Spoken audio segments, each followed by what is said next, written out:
So welcome to our podcast today. Today our focus is going to be on ensuring that our workplaces are free of bullying and that we have a workplace that is conducive for everyone to give of their best in the workplace. Now, we know that for a long time we've been trying to eradicate bullying in the workplace, and we haven't been hugely successful. The statistics at the moment are still showing that a third of the population of the UK experiences bullying on a regular basis. So we haven't really shifted those statistics. And now in 2023, we're still battling with these challenges. We believe that the cost of this globally is absolutely huge. So people leaving work, ending up with mental health issues, ending up off work with stress is costing our businesses a lot of money. So this is certainly something that we want to be tackling. And in reality, we need to make some significant shifts if we're going to bring a change in this place. As I say, we've been trying for years to deal with it, but we really haven't made enough inroads. And in fact, in the last 10 years, we've had an increase of 75% in the number of bullying claims being reported. Now, part of that is that people are prepared to report more often. However, the reality is as well that we do still have some significant issues in the workplace. It's definitely a more topical issue, and so much more on organizations' agendas, but it is something that we do need to start to deal with in a more systematic and defined way. So why have we been so unsuccessful in dealing with this? Part of the reason behind the lack of success in this space is because we really haven't dealt with the systemic issues in our organizations around who is responsible and how we get that out of our organizational system. So we need to actually start to look at what are some of those underlying causes so that we can actually start to have a impact on the issues that are facing our workplaces. In 2023, we're also seeing a huge number of increases in changes in our workplace. We're living in what the researchers call a VUCA world. It's highly volatile, highly uncertain, highly ambiguous, and constantly changing. And so what we've got is a destabilized work environment, but on the other hand, we've still got these bullying issues going on. So when people are stressed, they could be stressed because of either aspects. It could be the work environment that they're stressed from, or it could be unhealthy relationships in the workplace. We need to deal with both of those and help people to thrive in that situation rather than find it more difficult. And the increased levels of challenge in the workplace mean that we need to be even more conscious of challenging behaviors in the workplace. So I'd like to take a look at some clear aspects that you as a leader can work on to address bullying and get it out of your workplace. The first thing that I think is an absolute must for us in organizations is we need to really have good measurement tools in place. We need to have measurement of individual teams, the cultures in individual teams, the leadership in individual teams, both from a team perspective and the leadership giving them 360s. So we need to be measuring people both from a cultural perspective and from a leadership perspective. Now, let's talk about the cultural measurement. Often people say to me, especially in smaller organizations, oh, we can't afford a culture measure. I don't believe that's true. I think everyone can afford a culture measure. You don't have to use the expensive tools. You can use really simple tools that you can define yourselves even, or get a consultant to define for you. It is better to have an external group doing your survey, but it really depends on the size of your organization as to how you will use that tool of measurement. But you need to have measurement in place to be able to identify the areas where things are a problem. So, for example, I recently did an organizational survey for one of my clients, and there were 5 or 6 bullying complaints in the open text of the survey. But when we split it down to individual teams, there were only 2 teams out of, I think, about 16 teams that had issues of bullying.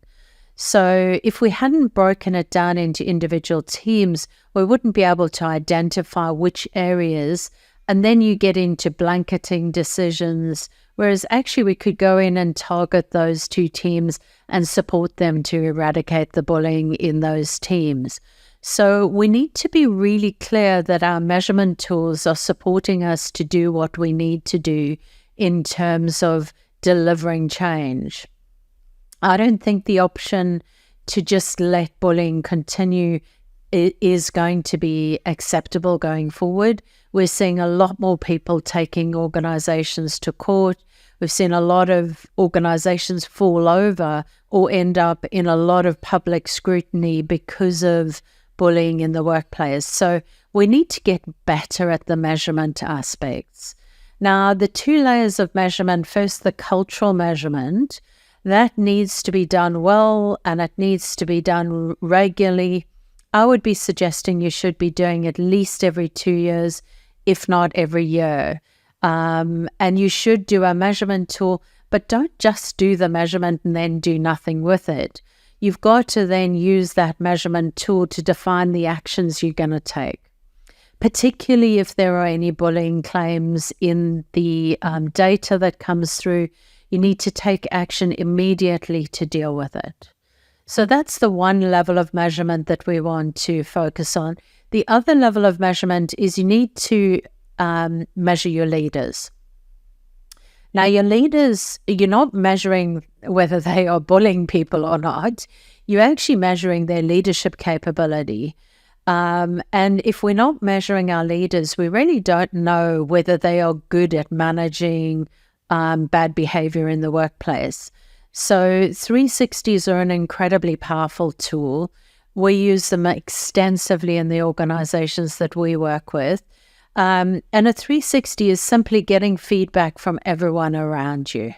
So as a leader, you should be seeking out leadership feedback. If you're not doing that, again, on a relatively regular basis, I would say every 2 years is enough for leaders. If you're not seeking that feedback, then you're really not getting good systematic guidance on what you need to shift and change in your leadership.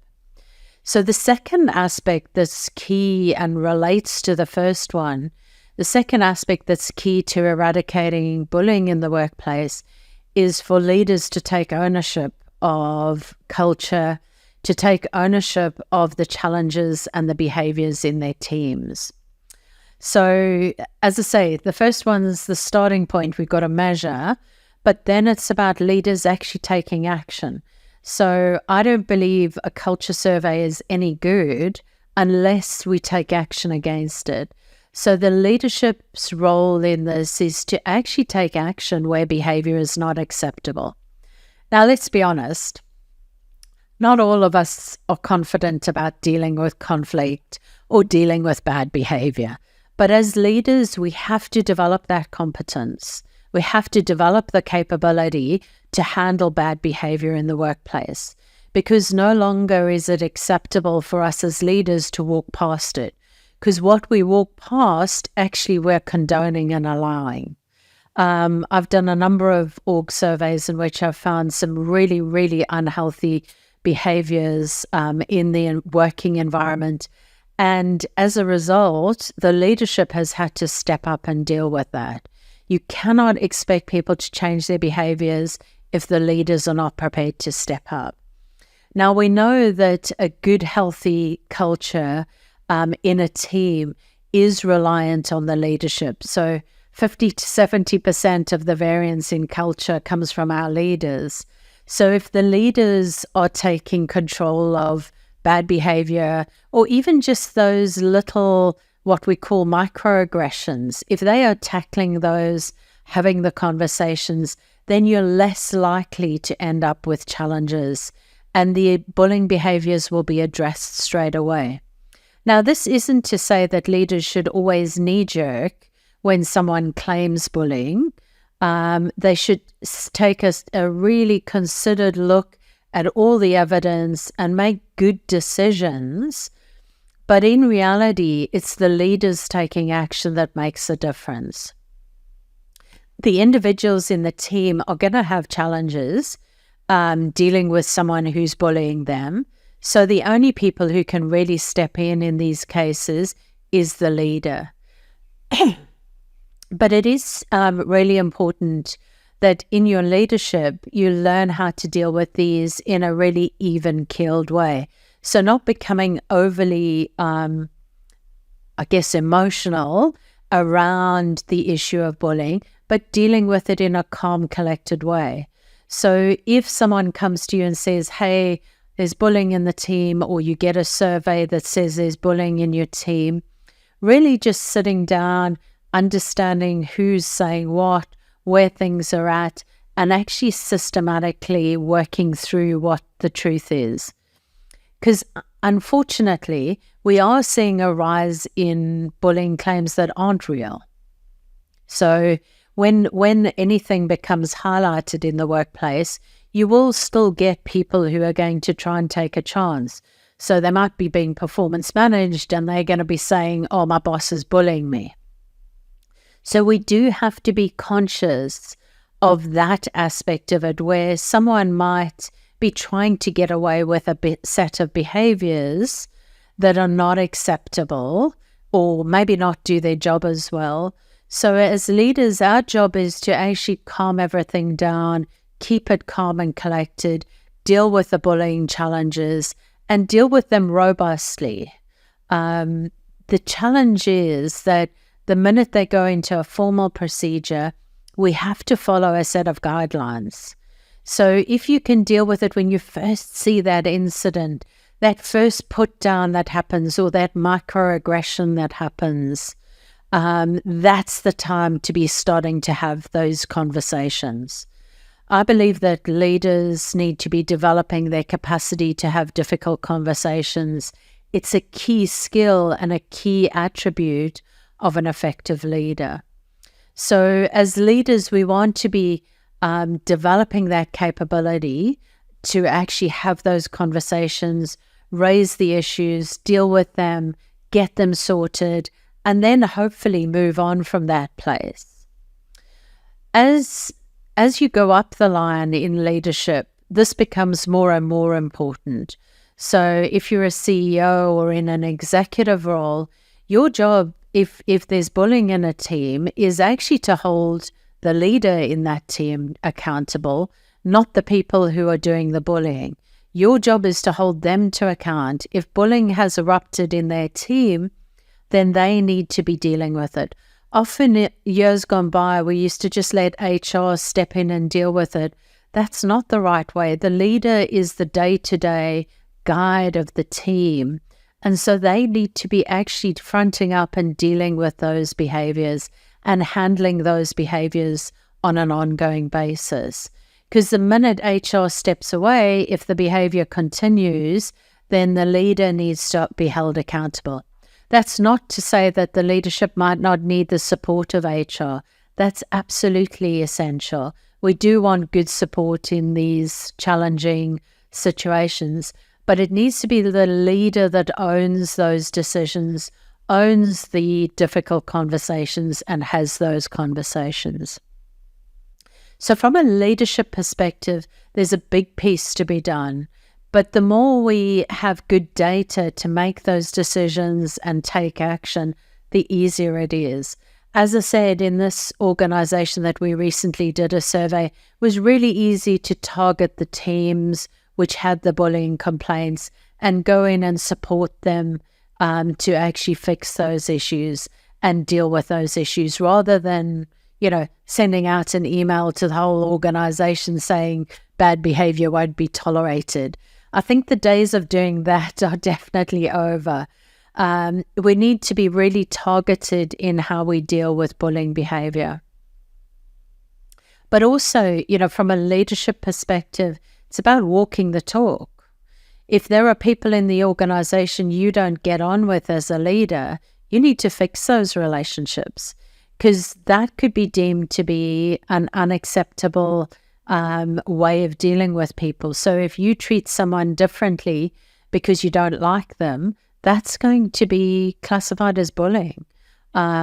So as leaders, we want to be above reproach. We want to actually hold ourselves to a higher account in terms of acceptable and unacceptable behavior. I was in with a group of leaders not that long ago, and a really derogatory, racist comment was made in the group by one of the senior leaders. And it was said with almost like a joke, but it was one of those comments which was just not acceptable. But obviously they had, over the years, that had become acceptable, and they said it in an open forum, and everyone around was quite shocked. And we called a halt to the meeting immediately, took that person offline, had a conversation. But those things, we can't allow those to continue as leaders, and we have to shift that behavior. So any unconscious bias that allows us to demonstrate discrimination or bad behavior towards someone, we need to clean up in ourselves as leaders. And we need to actually learn how to unpick our own unconscious bias so that we don't bully other people and we don't adversely affect other people. For me, the big issue from a leadership perspective is it is our responsibility. The minute we step into a leadership role, bullying and harassment in the workplace is our responsibility. If we allow it to happen, or we walk past it, or we turn a blind eye to it, that is still our responsibility. And we need to take action against that, against ourselves sometimes. If we've done something that's not right, we need to own up to it, fix it, and not do it into the future. So the first two aspects are, first of all, you need to measure, and second of all, you need your leaders to really take ownership of creating the right culture in their team to deliver absolute excellence. Now, I will say that sometimes leaders will go, oh yeah, but the rest of the organization's toxic, so it's just tough, I can't change it. That's not true.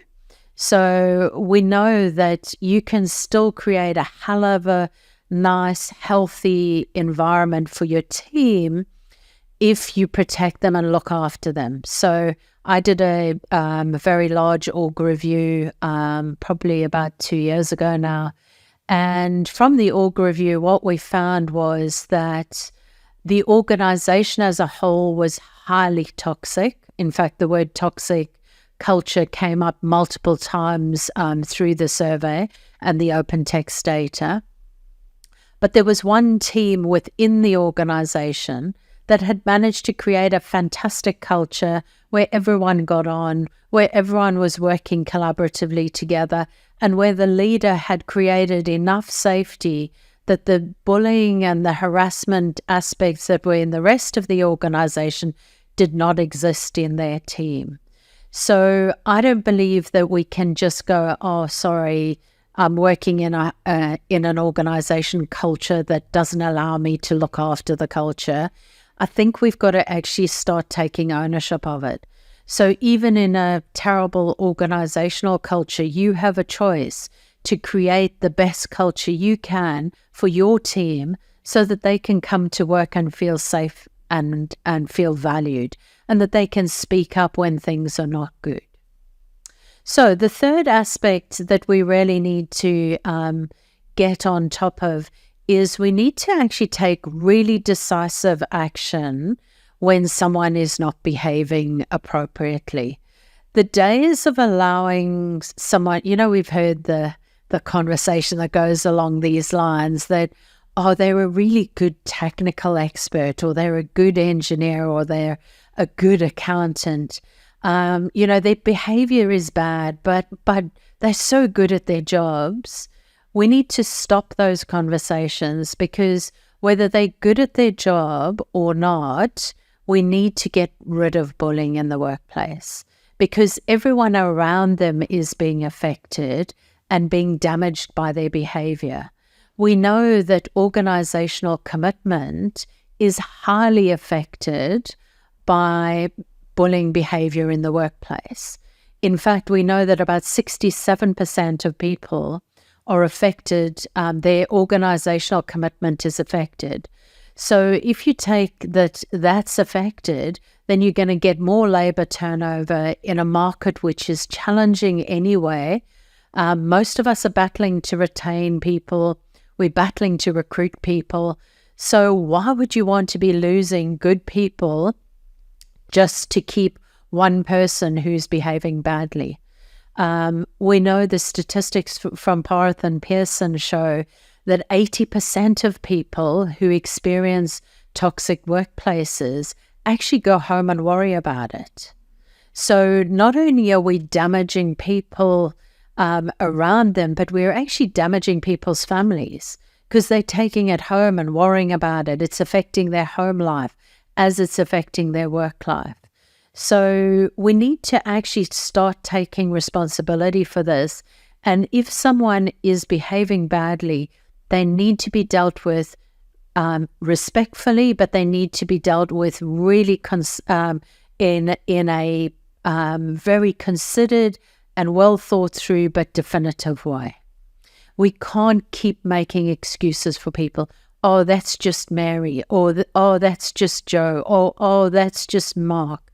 Yeah, we need to actually take action against these people. Now, what's coming up in the research is quite a lot of stuff around microaggressions. And if you Google anything around microaggressions, because we've asked people to stop behaving badly, they've subverted those into what we describe as microaggressions. They're those little put-downs. They're not quite discriminatory or bullying, but put together, they form a pattern of microaggressions. Now, as leaders, we need to be tackling those microaggressions as much as tackling the open bullying behavior. There was a recent court case in which someone claimed bullying, and what the court said, while there was not enough evidence of actual bullying, the behaviors in the workplace were so unacceptable that they still fined the organization. So we need to get over this idea that the threshold for bullying needs to be met. We actually need to tackle those microaggressions and start to deal with them quicker.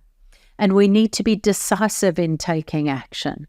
So yes, we still have to go within a discipline and grievance procedures, but when someone takes action that is unacceptable, we need to actually deal with it really decisively. It shouldn't take months and months for an investigation to be done. It should be done decisively, action should be taken, and the person should be put on notice to change their behavior.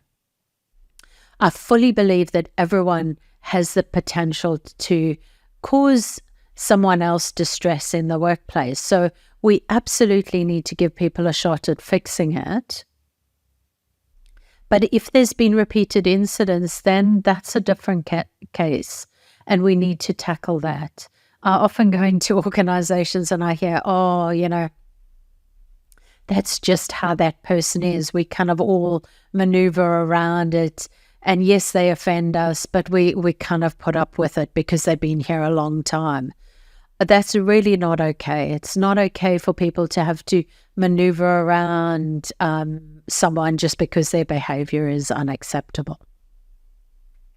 So that's the third aspect. This third aspect is taking decisive action when someone is bullying. The fourth aspect that I think we need to get better at in organizations is ongoing education.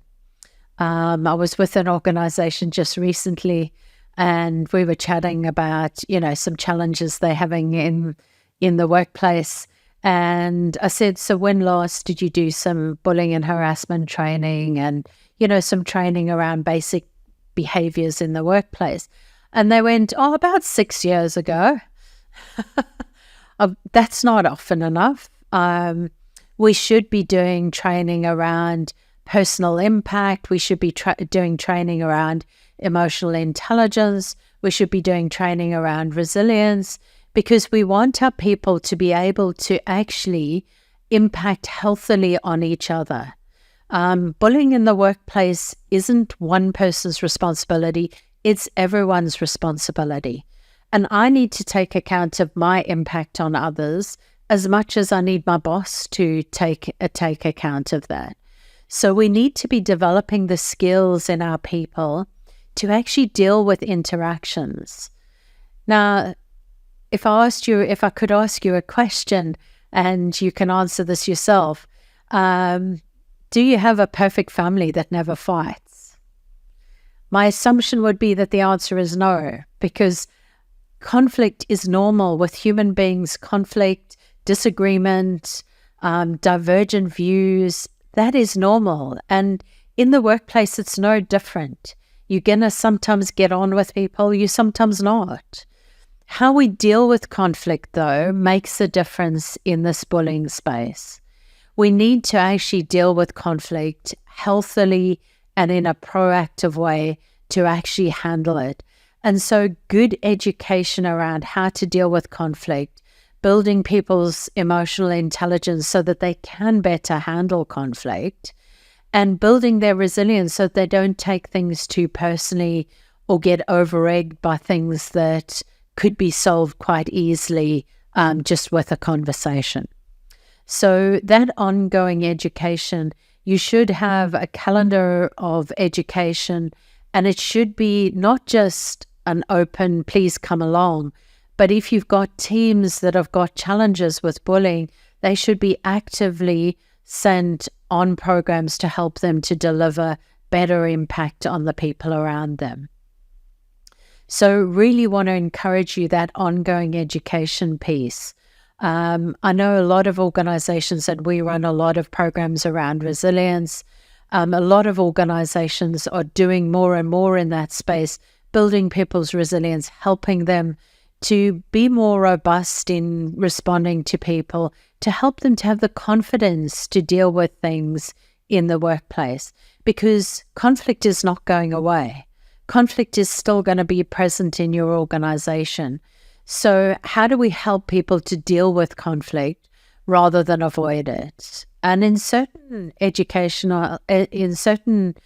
sectors in the market, dealing with conflict is seen as challenging. And yet we need to be developing those skills and developing everyone's skills. It's not just developing our leaders' skills in this space, it's developing everyone's skills. So those are the first 4 things. So we need to be measuring, we need to have good leadership, we need to take decisive action against bad behavior in the workplace, and we need to have ongoing education to build people's capacity to deal with conflict and to build healthy relationships and to build capacity to deal with bullying behavior. So those are the first 4. The 5th area, and probably the most tricky in some ways, is you need to have a really clear way that people can get to someone for some support as quickly as possible. So if someone is being bullied, then they need to know that they can go somewhere to get support. Now, you would say to me, oh, that's easy, they can go to human resources. But sometimes people don't feel confident to go to HR. Maybe their leaders have told them, oh, don't go to HR, or maybe there's some reason why they don't. So while you might have natural lead outs to human resources or to your boss's boss, people might not feel comfortable with that. So it's actually really healthy to have some people who provide that support as a separate entity. So whether you call them employee representatives, I'm not talking about unions here. That's a totally different element. But somebody in the organization that people feel they can go to and get support, maybe to go to their boss's boss or to HR. So have those people identified, or mentors, or however you want to describe it in your organization. But people need to know that that's available. One of the things I hear regularly in surveys or focus groups that we run across organizations, I don't know who to go to. I feel like I've been bullied, but I really don't know who to go to. I can't go to my boss's boss because they'll be upset with me. So we hear that in a lot of focus groups and in surveys. So you need to have a very clear, definitive route that people can take to go and get support. If you've ever been bullied, and a lot of people have, if you've ever been bullied, you'll know how confronting it is, how challenging it is, how difficult it is to raise the issues. And particularly for our younger people who might not yet have the skills to deal with that. Because remember, in our younger people, emotional intelligence scores are dropping. So they might not have the skills to deal with conflict in the workplace. So we really need to support them until they get those skills in place. And they need somewhere to go where they can get that help and support. But also when we talk about help and support, the bully also needs help and support. And I know you're going to say to me, oh, that's a bit arbitrary. But those people often have been allowed to get away with that behavior and aren't aware of it.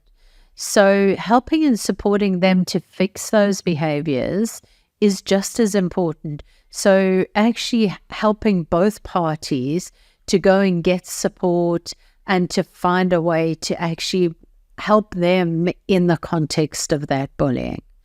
I don't believe hiding behind, we're not going to deal with this is a healthy way to go. We've got to raise it to the surface, deal with it, but support people through that.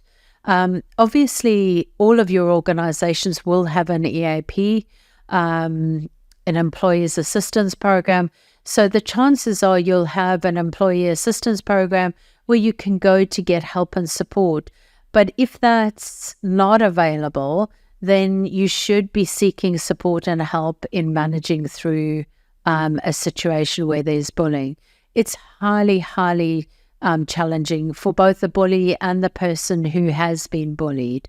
So we want to be really responsive to people, but your organization needs a clear path. So I know if I report to Mary that if Mary's bullying me, I can go to her boss, or I can go to an employee mentor, or I can go to human resources.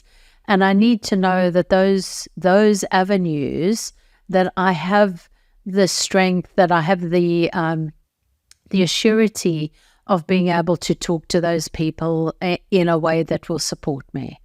So those are the 5 key areas that I think if we got better at those in organizations would hugely support us in getting rid of bullying over time.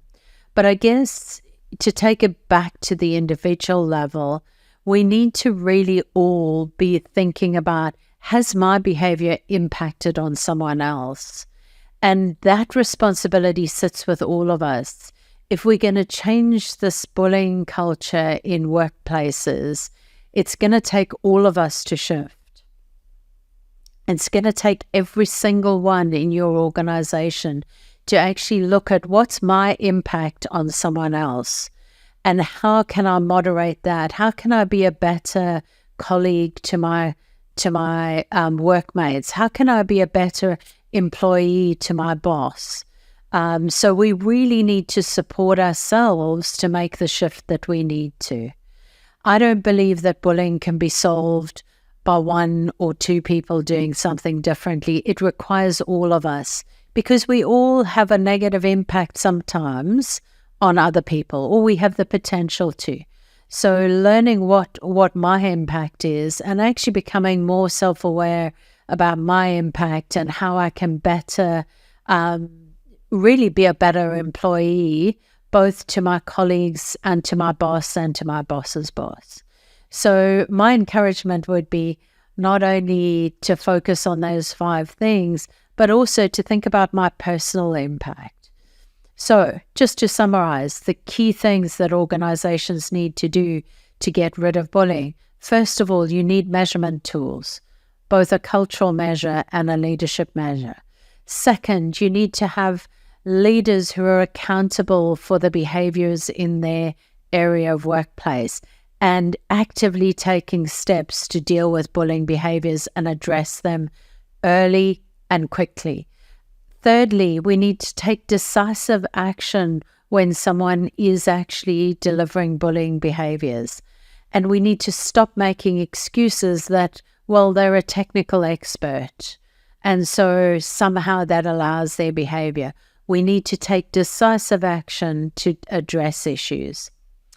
The fourth thing is to the ongoing education, really developing people to understand their impact, their emotional intelligence, their resilience, all of the aspects that are going to support them to be better employees and manage their impact on others.